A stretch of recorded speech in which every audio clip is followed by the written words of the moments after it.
عیسی یروشلم ته روانو او په لاره 12 مریدان ځان لکړل او ورته وفرمایل موږ اوس یروشلم ته ځو او ابن آدم با مشرانو امامانو او د شرع عالمانو ته حواله کړی شي، هغې به پې د مرګ حکم وکړي او غیر یهودیانو خلکو ته به حواله کړي، هغې به ورپورې ټوکې وکړي، په کوړو به ووخي او په سولۍ به وخیجئ او په درېیمه ورځ به هغه بیا ژوندی پورته کړی شي. بیا د زبدي د زامنو مور د خپلو زامنو سره ورغله، په سجده ورته پرېوته او خواست یې ترې وکړو. عیسی ورته وفرمایل ته څه غواړې؟ هغې ورته وویل چې زه دا غواړمه چې ستا په بادشاهۍ کې د زما دواړه زامن ستا په څنګ کې ناست وي، یو ستا ښي لاسته او بل ګس لاسته.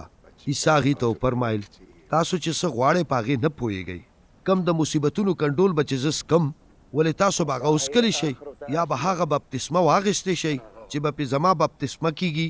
هغې جواب ورکړ چې او موږ یې څکلي شو. بیا هغه هغې ته وفرمایل چې بېشکه کم کنډول چې زه څکم تاسو به یې وڅکئ، خو دا زما په اختیار کې نه دي چې خپل ښي او ګس لاس ته څوک کینو، دا د هغه چا په برخه دي چې زما پلار ورته مقرر کړي دي. کله چې هغه نورو 10 مریدانو دا واورېدل نو هغې د هغه 2 ورونو نه خفه شول، خو عیسی هغې راوبلل او ورته وفرمایل چې تاسو ته پته ده چې په دنیا کې د غیر یهودي قومونو حاکمان خپل خلک د کابو لاندې ساتي او د هغې امیران په هغې خپل روب استعمالوي، خو په تاسو کې د داسې نه وي.